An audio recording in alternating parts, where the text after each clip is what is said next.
밤새 잘 주무셨습니까? 예. 한 달 전에 새벽기도의 말씀을 준비하라고 하는 명을 받게 되었습니다. 한 달이면 아직 시간이 넉넉하다라는 그런 생각으로 지내다 보니 벌써 한 달이 다 되었습니다. 시간이 이렇게 빨리 간다고 하는 것을 다시 한번 느낍니다.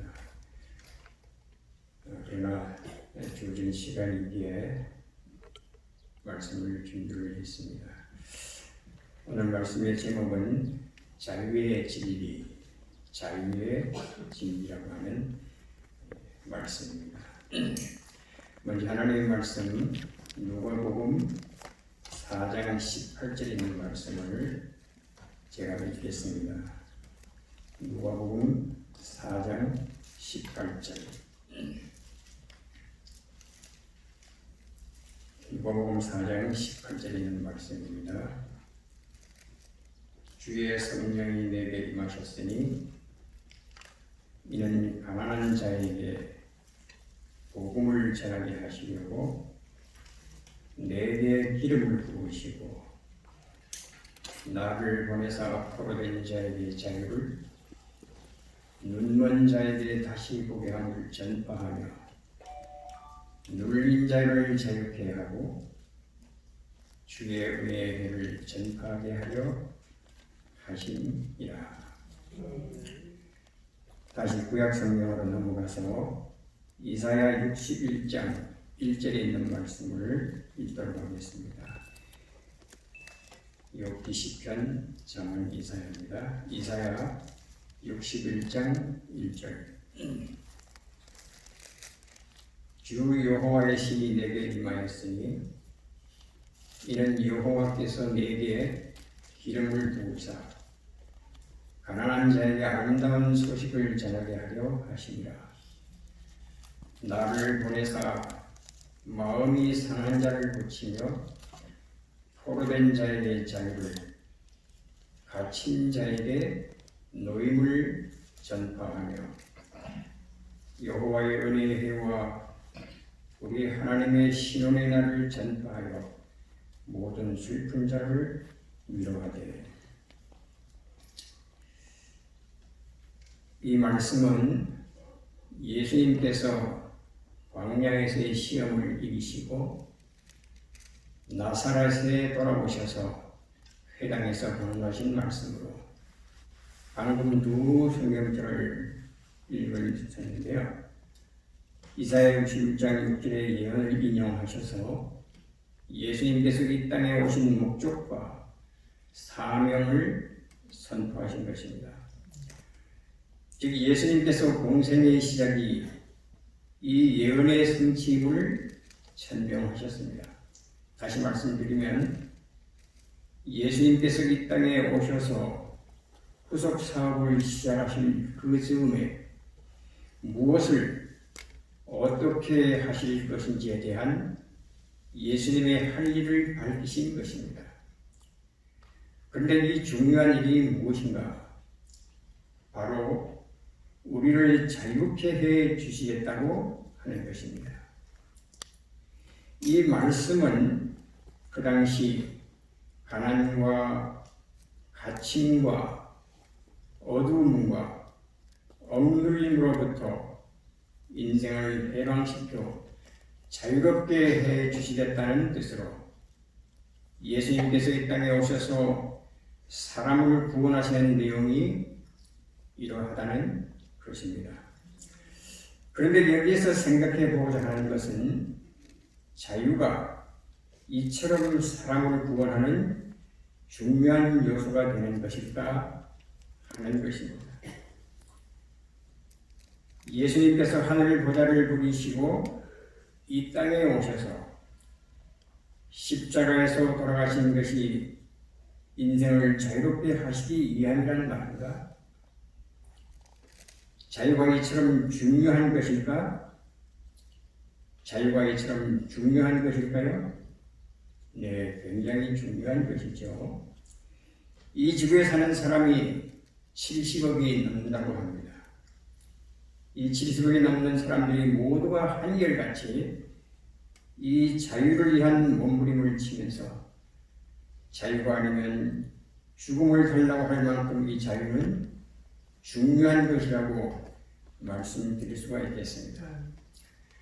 그렇다면 오늘 아침 이 시간 예수님께 포커스를 맞추어 생각해 볼 때 예수님께서 사람을 구원하신다고 할 때 예수님께서 우리에게 자유를 주시는 것이라고 생각해 보신 적이 있으십니까?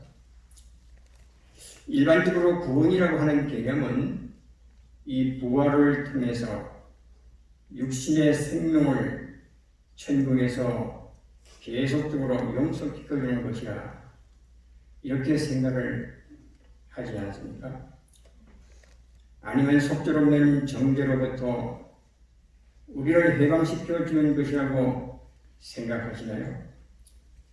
많은 사람들은 구원을 삶의 시련들로부터 보호하여 주시는 것으로 생각할 수도 있습니다. 그렇다면 자유케 하는 것이 구원하는 것이라고 한다면 우리 모두는 얼마나 이해하며 얼마나 이 말씀에 공감할 수 있습니까? 사람이 자유의 참 의미도 자유의 진정한 필요도 못 느끼고 있다면 자유케 하시려고 이 땅에 오신 예수님의 선언이 예수님의 말씀이 무슨 의미가 있겠습니까? 우리들이 잘 모르는 무슨 자유가 있기에 자유케 하는 것을 속절없는 멸망으로부터 구원이라고 하시는 것일까요? 예수님께서는 유대인과 제자들에게 요한복음 8장 32절에 진리를 알지니 진리가 너희를 자유케 하리라고 하셨습니다. 그런데 당시 사람들은 진리가 주는 자유를 잘 알지 못했던 것 같습니다. 오히려 진리라고 생각하는 율법이나 이 교리들이 사람의 행위를 제한하고 생활을 부담되게 한다고 느끼고 있었습니다. 그러므로 진리는 사람을 자유케 하기보다는 속박하는 것이지만 구원을 위해 따라야만 하는 수행쯤으로 생각했던 것입니다. 출애굽기 20장 10절에 보면 십계명이 나옵니다. 여기에 출애굽기 20장 3절에서 5절에 보면 하지 말라, 하지 말라, 하지 말라 그렇게 되어 있습니다. 6절에서 7절에 보면 잘 지키면 천대까지 은혜를 베풀어 주시겠다고 하셨습니다. 그런데 8절에서 17절까지를 보면 모든 말씀이 다 하지 말라, 하지 말라 그렇게 되어 있습니다. 그러므로 진리는 사람을 자유케 하기보다는 속박하는 것이다. 그러나 구원을 위해 따라야 하는 수행쯤으로 생각을 했었던 것입니다. 이 말씀은 지금도 오늘날 이 시대에 많은 사람들이 진리를 이렇게 인식하고 있습니다. 어떻게요? 구원을 위해 따라야 하는 수행쯤으로 생각한다고 하는 말씀입니다. 그런데 가만히 생각해 보면 진리는 율법이나 교리보다는 예수님 자체라는 것을 알 수가 있습니다. 아멘.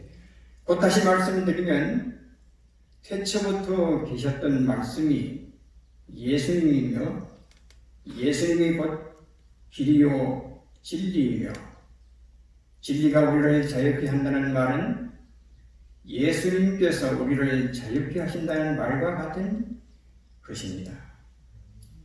그러므로 요한복음 8장 36절에 아들이 너희를 자유케 하면 너희가 참으로 자유하리라 한 이 말씀처럼 이 자유가 심령의 진정한 기쁨이 되며 천국으로 통하는 생명이 되는 것입니다. 그렇다면 이 자유란 속박된 자가 얻을 수 있는 은총이다, 이렇게 좀 생각을 해봅니다. 그러면 해방이라는 말을 또 생각해 보겠습니다. 해방이란 억눌린 자가 경험할 수 있는 기쁨입니다. 우리의 선조들이 과거 일본의 억눌림을 받고 난 후 36년이라는 세월 속에 드디어 해방이라는 큰 기쁨을 아는 것처럼 갇혀 있는 것도 못 느끼고 눈으로 있는 것도 모른다면 이런 사람이 자유와 해방을 사모할 리가 있겠습니까? 그러므로 우리는 자유를 얻기 위하여 이 갇혀 있음에 대한 진지한 고통부터 알아야 하지 않겠나, 이렇게 생각을 해봅니다. 그렇다면 우리 인간의 상태가 실제로 어떠한가부터 알아야 되지 않겠습니까? 왜 인간이 서로 간에 상처를 주고 사기를 치는 것일까요? 그것은 한마디로 말씀드리면 이기심의 눈이 멀었기 때문이 아닌가, 이렇게 생각을 합니다. 그러므로 대부분의 비극과 죄악은 사람들의 심령이 궁극적으로 갇혀있기 때문에 비롯되었다고 할 수 있는 것입니다. 그래서 생명의 진리에 도달하려면 세상의 욕망이나 가식이나 이기적인 의도로부터 벗어나야 합니다. 인간의 편견과 욕망으로부터 자유로운 영혼만이 절대적인 진리를 깨달을 수 있으며 예수님께서 가르치신 진리만이 우리를 모든 죄악과 공포로부터 자유롭게 할 수 있는 것입니다. 그러면 이제 진리이신 예수님께서 주시는 자유가 어떤 것인지 한 번 더 살펴보도록 하겠습니다. 죄송합니다.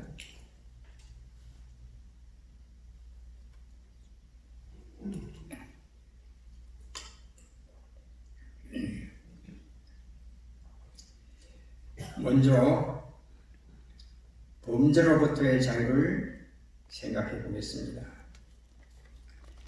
법정이나 경찰서에 가면 거기서는 높은 관리에 있는 관리자도, 돈이 많은 부자도, 많이 배운 학자도 별것이 아니라 그렇게 생각이 듭니다. 제 경험을 좀 말씀드리겠습니다. 제가 한 20여 년 전에 자동차를 운전하다가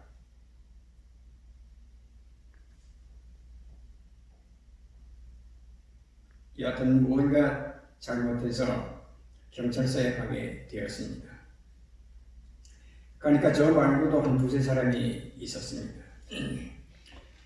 그런데 그 저를 조사하는 그 경찰이 하나부터 10까지 모두가 다 이렇게 하시오, 저렇게 하시오, 나중에는 이 반말 비슷하게 이렇게 하라고 하는 그러한 이야기를 저에게 했습니다. 그래서 하라는 대로 저는 다 했습니다. 그 후에 저에게는 큰 일이 발각이 되질 않아서 무사히 잘 나왔던 경험이 있습니다. 법정이나 경찰서에 가면 거기서는 관리도, 부자도, 학자도 아무것도 아님을 제가 말씀드리기 위해서 제 경험을 드렸습니다. 죄 짓지 않은 사람이 죄인입니다. 제가 그러한 죄를 조금이라도 지었기 때문에 그곳에 가서 그분들이 하라고 하는 대로 꼼짝없이 아무 말 없이 그렇게 했던 것입니다. 죄 없는 사람은 판사를 봐도 형사를 보아도 하나도 위축되지 않고 자유롭습니다.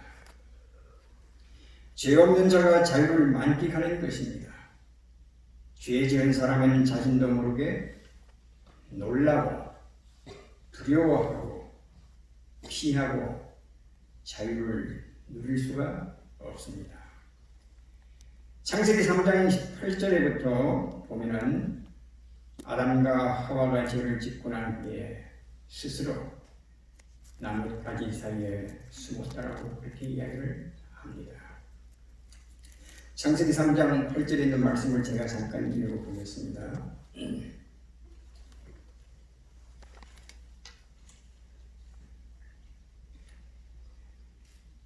창세기 3장 8절입니다. 그들이 날이 서늘할 때에 동산에 거기시는 여호와 하나님의 음성을 듣고 아담과 그 아내가 여호와 하나님의 낯을 피하여 동산 나무에 숨은지라. 여호와 하나님이 아담을 부르시며 그에게 이르시되 내가 어디 있느냐? 가로되 내가 동산에서 하나님의 소리를 듣고 내가 벗었으므로 두려워하여 숨었나이다. 죄 지은 사람은 자신도 모르게 놀라고 방금 읽은 말씀처럼 두려워하고 피하고 그리고 자유를 누릴 수가 없는 것입니다. 그래서 옛부터 사람은 죄 짓고는 못 산다라고 하지 않았습니다. 가인이 동생 아벨을 죽이고 그 땅에서 쫓겨날 때에 사람도 없는 넓은 땅과 광활한 하늘 아래로 나아가면서도 나를 만나는 자가 나를 죽이겠나이다라며 떨었던 것은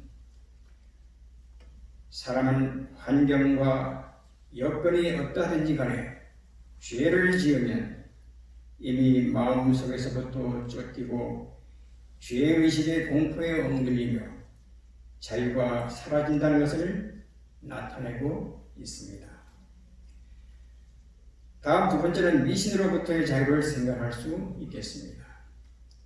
세상 사람들이 사는 모습을 보면 각종 미신으로부터 포로가 되는 것을 봅니다.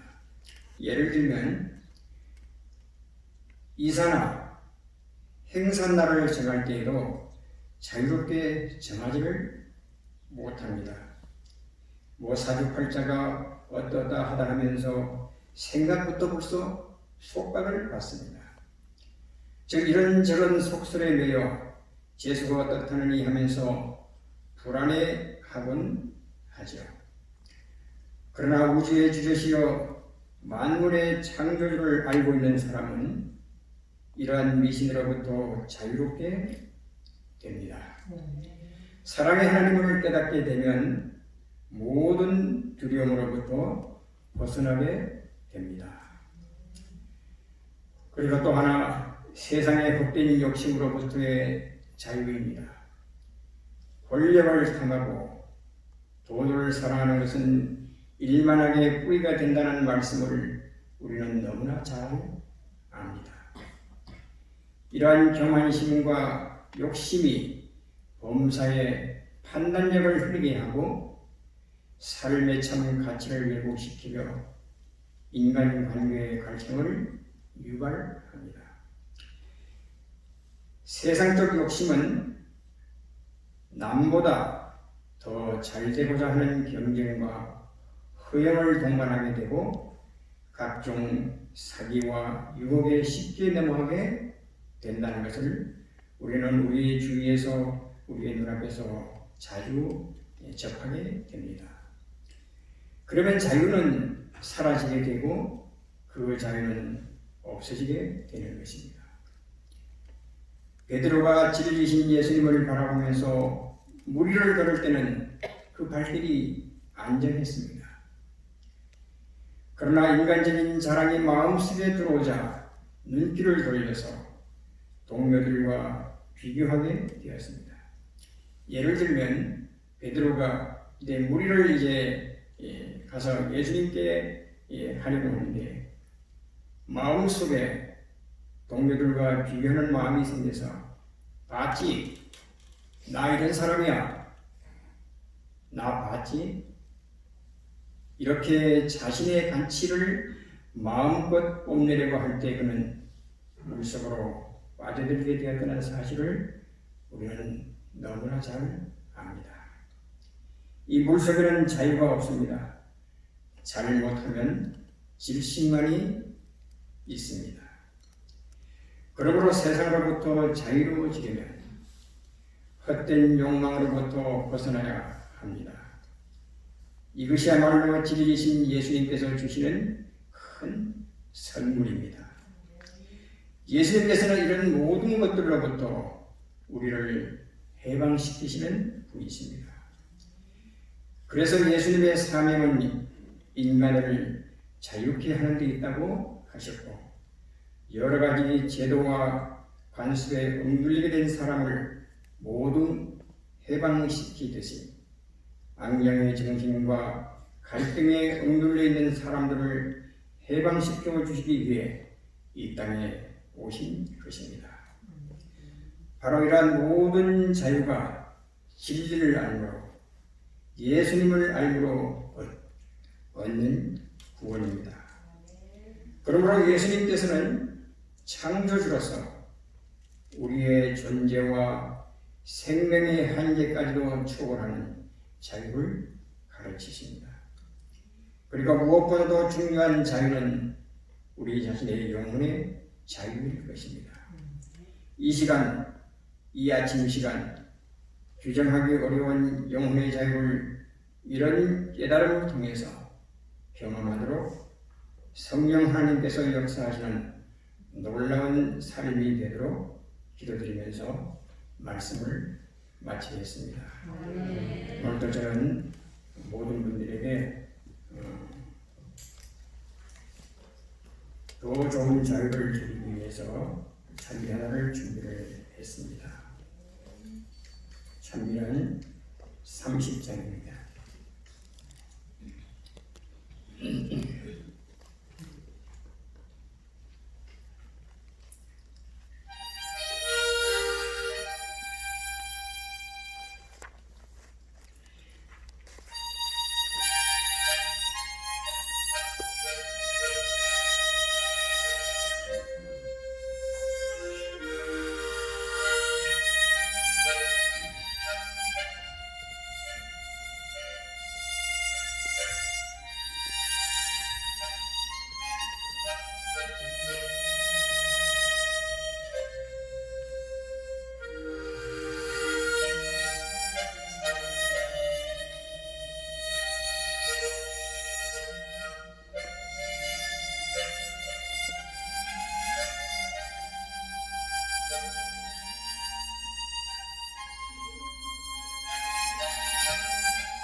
아멘. 기도하겠습니다. 하나님 우리 아버지, 밝고 청명한 한날을 주시고 이 새벽의 첫 시간에 하나님을 만날 수 있는 저희를 축복해 주셔서 감사합니다. 아멘. 오늘 하루 하나님께서 우리에게 어떠한 마음으로 어떻게 살아야 할지를 말씀을 통해서 주셨습니다. 지난 모든 시간들을 돌이켜볼 때에 우리가 참으로 그렇게 살지 못했음을 솔직히 고백합니다.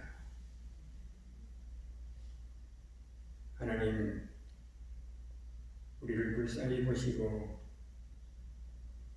말씀대로 살 수 있는 죄의 신앙이 되도록 도와주시옵소서. 아멘. 오늘 하루 주어진 모든 시간 속에 하나님께서 우리와 함께 하심을 느끼며 그 시간을 가장 좋은 것으로 만들어가는 제대의 하나의 생활이 삶이 되도록 축복해 주시기를 우리를 언제나 사랑하시는 예수 그리스도의 이름으로 간절히 기도드렸습니다. 아멘.